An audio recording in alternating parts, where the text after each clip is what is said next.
அப்போஸ்தலருடைய நடபடிகள் 13ஆம் அதிகாரம். அந்தியோகியா பட்டணத்தில் உள்ள சபையிலே பர்னபாவும் நீகர் எனப்பட்ட சிமியோனும் சிரேனே ஊரானாகிய லூகியும் கார்பங்கு தேசாதிபதியாகிய ஏரோதனனை கூட வளர்க்கப்பட்ட மனாயேனும் சவுலும் தீர்க்கதரிசிகளாயும் போதகர்களாயும் இருந்தார்கள்.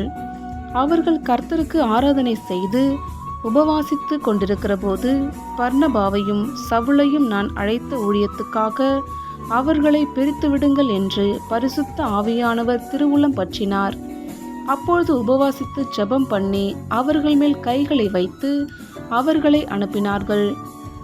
அப்படியே அவர்கள் பரிசுத்த ஆவியினால் அனுப்பப்பட்டு செலுக்கியா பட்டணத்துக்கு வந்து கப்பல் ஏறி அங்கிருந்து சீப்ரு தீவுக்கு போனார்கள். சாலேமே பட்டணத்தில் வந்தபோது அவர்கள் யூதருடைய ஜெப ஆலயங்களில் தேவ வசனத்தை பிரசங்கித்தார்கள். யோவானும் அவர்களுக்கு உதவிக்காரனாய் இருந்தான்.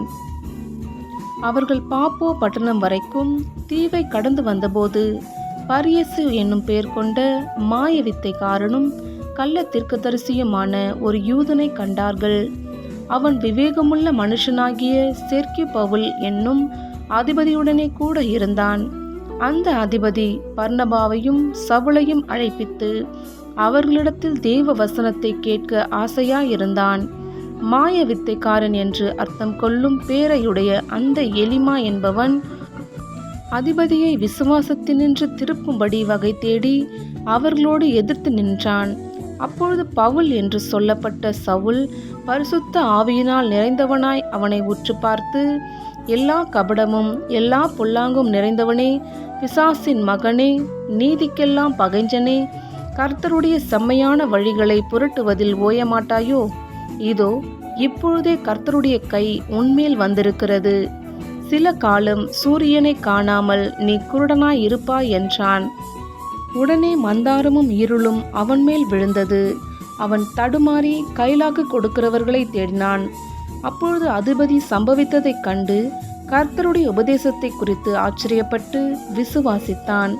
பின்பு பவுலும் அவனை சேர்ந்தவர்களும் பாப்போ பட்டணத்தை விட்டு கப்பல் ஏறி பம்பிலியாவில் இருக்கும் பெர்கே பட்டணத்துக்கு வந்தார்கள். யோவான் அவர்களை விட்டு பிரிந்து எருசலேமுக்கு திரும்பி போனான். அவர்கள் பெர்கே பட்டணத்தை விட்டு புறப்பட்டு பிசிதியா நாட்டிலுள்ள அந்தியோகியாவுக்கு வந்து ஓய்வு நாளிலே ஜெப ஆலயத்தில் பிரவேசித்து உட்கார்ந்தார்கள். நியாய பிரமாணமும் தீர்க்க தரிசன ஆகமமும் வாசித்து முடிந்த பின்பு, சகோதரரே, நீங்கள் ஜனங்களுக்கு புத்தி சொல்ல விரும்பினால் சொல்லுங்கள் என்று சொல்லும்படி ஜெப ஆலய தலைவர்கள் அவர்களிடத்தில் ஆள் அனுப்பினார்கள். அப்பொழுது பவுல் எழுந்திருந்து கை அமர்த்தி, இஸ்ரவேலரே, தேவனுக்கு பயந்து நடக்கிற சகல ஜனங்களே கேளுங்கள். இஸ்ரவேலராகிய இந்த ஜனத்தினுடைய தேவன் நம்முடைய பிதாக்களை தெரிந்து கொண்டு எகிப்து தேசத்தில் அவர்கள் பரதேசிகளாய் சஞ்சரித்த போது ஜனங்களை உயர்த்தி தமது புயபலத்தினாலே அதிலிருந்து அவர்களை புறப்பட பண்ணி 40 வருஷ காலமாய் வனாந்தரத்தில் அவர்களை ஆதரித்து கானான் தேசத்தில் 7 ஜாதிகளை அழித்து அவர்களுடைய தேசத்தை இவர்களுக்கு சுதந்திரமாக பங்கிட்டு கொடுத்து, பின்பு ஏறக்குறைய 450 வருஷ காலமாய் சாமுவேல் தீர்க்கதரிசி வரைக்கும் அவர்களுக்கு நியாயாதிபதிகளை ஏற்படுத்தி வந்தார். அது முதல் தங்களுக்கு ஒரு ராஜா வேண்டுமென்று கேட்டுக்கொண்டார்கள். அப்படியே தேவன் பென்யமீன் கோத்திரத்தானாகிய கீசுடைய குமாரனான சவுலை 40 வருஷ காலமாய் அவர்களுக்கு கொடுத்தார். பின்பு அவர் அவனை தள்ளி தாவீதை அவர்களுக்கு ராஜாவாக ஏற்படுத்தி, ஈசாயின் குமாரனாகிய தாவீதை என் இருதயத்துக்கு ஏற்றவனாக கண்டேன், எனக்கு சித்தமானவைகளை எல்லாம் அவன் செய்வான் என்று அவனை குறித்து சாட்சி கொடுத்தார். அவனுடைய சந்ததியிலே தேவன் தமது வாக்குத்தத்தின்படியே இஸ்ரவேலுக்கு இரட்சகராக இயேசுவை எழும்ப பண்ணினார். இவர் வெளிப்படுவதற்கு முன்னே மனம் திரும்புதலுக்கு ஏற்ற ஞானஸ்தானத்தை குறித்து யோவான் இஸ்ரவேலர் யாவருக்கும் பிரசங்கித்தான். யோவான் தன் பணிவிடை ஓட்டத்தை நிறைவேற்றுகிற போது, நீங்கள் என்னை யார் என்று நினைக்கிறீர்கள் என்று அவர் அல்ல, இதோ எனக்கு பின் ஒருவர் வருகிறார், அவருடைய பாதரட்சையை அவிழ்க்கிறதற்கும் நான் பாத்திரனல்ல என்றான். சகோதரரே, ஆபிரகாமின் சந்ததியில் பிறந்தவர்களே, தேவனுக்கு பயந்து நடக்கிறவர்களே, இந்த இரட்சிப்பின் வசனம் உங்களுக்கு அனுப்பப்பட்டிருக்கிறது. எருசலேமில் குடியிருக்கிறவர்களும் அவர்கள் அதிகாரிகளும் அவரை அறியாமலும் ஓய்வு நாள் தோறும் வாசிக்கப்படுகிற தீர்க்கதரிசிகளின் வாக்கியங்களை அறியாமலும் அவரை ஆக்கினைக்குள்ளாக தீர்த்ததினால் அந்த வாக்கியங்களை நிறைவேற்றினார்கள். மரணத்துக்கு ஏதுவானதொன்றும் அவரிடத்தில் காணாதிருந்தும் அவரை கொலை செய்யும்படிக்கு பிலாத்துவை வேண்டிக் கொண்டார்கள். அவரை குறித்து எழுதியிருக்கிறவைகள் யாவையும் அவர்கள் நிறைவேற்றின பின்பு அவரை மரத்திலிருந்து இறக்கி கல்லறையிலே வைத்தார்கள். தேவனோ அவரை மரித்தோரிலிருந்து எழுப்பினார். தம்முடனே கூட கலிலேயாவிலிருந்து எருசலேமுக்கு போனவர்களுக்கு அவர் அநேக நாள் தரிசனமானார். அவர்களே ஜனங்களுக்கு முன்பாக அவருக்கு சாட்சிகளாயிருக்கிறார்கள். நீர் என்னுடைய குமாரன், இன்று நான் உம்மை ஜனிப்பித்தேன் என்று 2ஆம் சங்கீதத்தில் எழுதியிருக்கிறபடியே இயேசுவை எழுப்பினதினாலே தேவன் நம்முடைய பிதாக்களுக்கு அருளி செய்த வாக்குத்தத்தத்தை அவர்களுடைய பிள்ளைகளாகிய நமக்கு நிறைவேற்றினார் என்று நாங்களும் உங்களுக்கு சுவிசேஷமாய் அறிவிக்கிறோம். இனி அவர் அழிவுக்குட்படாதபடிக்கு அவரை மரித்தோரிலிருந்து எழுப்பினார் என்பதை குறித்து தாவீதுக்கு அருளின நிச்சயமான கிருபைகளை உங்களுக்கு கட்டளையிடுவேன் என்று திருவுளம் பற்றினார். அன்றியும் உம்முடைய பரிசுத்தர் அழிவை காணவொட்டீர் என்று வேறொரு சங்கீதத்தில் சொல்லியிருக்கிறது. தாவீது தன் காலத்திலே தேவனுடைய சித்தத்தின்படி அவருக்கு ஊழியம் செய்த பின்பு நித்திரையடைந்து தன் பிதாக்களிடத்தில் சேர்க்கப்பட்டு அழிவை கண்டான். தேவனால் எழுப்பப்பட்டவரோ அழிவை காணவில்லை.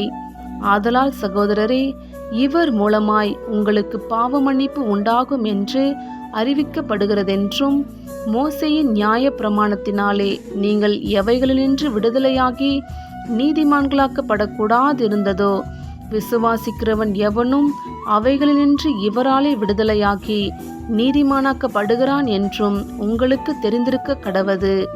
அன்றியும் தீர்க்கதரிசிகளின் புஸ்தகத்திலே அசட்டைக்காரரே, பாருங்கள், பிரமித்து அழிந்து போங்கள். உங்கள் நாட்களில் ஒரு கிரியையை நான் நடப்பிப்பேன்.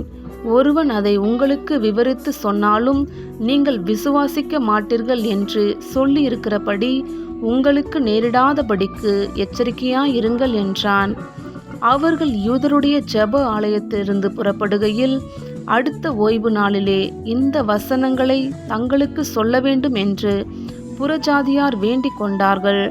ஜெப ஆலயத்தில் கூடின சபை கலைந்து போன பின்பு யூதரிலும் யூத மார்க்கத்தமைந்த பக்தி உள்ளவர்களிடத்திலும் அநேகர் பவுலையும் பர்னபாவையும் பின்பற்றினார்கள். அவர்களுடனே இவர்கள் பேசி தேவனுடைய கிருபையிலே நிலை கொண்டிருக்கும்படி அவர்களுக்கு புத்தி சொன்னார்கள். அடுத்த ஓய்வு நாளிலே கொஞ்சம் குறைய பட்டணத்தார் அனைவரும் தேவ வசனத்தை கேட்கும்படி கூடி வந்தார்கள். யூதர்கள் ஜன கூட்டங்களை கண்டபோது பொறாமையினால் நிறைந்து பவுலினால் சொல்லப்பட்டவைகளுக்கு எதிரடையாய் பேசி விரோதித்து தூஷித்தார்கள். அப்பொழுது பவுலும் பர்னபாவும் தைரியம் கொண்டு அவர்களை நோக்கி, முதலாவது உங்களுக்கே தேவ வசனத்தை சொல்ல வேண்டியதாயிருந்தது. நீங்களோ அதை தள்ளி உங்களை நித்திய ஜீவனுக்கு அபாத்திரராக தீர்த்து கொள்ளுகிறபடியினால் இதோ நாங்கள் புறஜாதியாரிடத்தில் போகிறோம். நீர் பூமியின் கடைசி பரியந்தமும் இரட்சிப்பாயிருக்கும்படி உம்மை ஜாதிகளுக்கு ஒளியாக வைத்தேன் என்கிற வேத வாக்கியத்தின்படி கர்த்தர் எங்களுக்கு கட்டளையிட்டிருக்கிறபடியினால் இப்படி செய்கிறோம் என்றார்கள். புறஜாதியார் அதை கேட்டு சந்தோஷப்பட்டு கர்த்தருடைய வசனத்தை மகிமைப்படுத்தினார்கள். நித்திய ஜீவனுக்கு நியமிக்கப்பட்டவர்கள் எவர்களோ அவர்கள் விசுவாசித்தார்கள். கர்த்தருடைய வசனம் அத்தேசமெங்கும் பிரசித்தமாயிற்று. யூதர்கள் பக்தியும் கனமும் உள்ள ஸ்திரீகளையும் பட்டணத்து முதலாளிகளையும் எடுத்துவிட்டு பவுலையும் பர்னபாவையும் துன்பப்படுத்தும்படி செய்து தங்கள் எல்லைகளுக்கு புறம்பாக அவர்களை துரத்திவிட்டார்கள். இவர்கள் தங்கள் கால்களில் படிந்த தூசியை அவர்களுக்கு எதிராக உதறி போட்டு இக்கோனியா பட்டணத்துக்கு போனார்கள். சீஷர்கள் சந்தோஷத்தினாலும் பரிசுத்த ஆவியினாலும் நிரப்பப்பட்டார்கள்.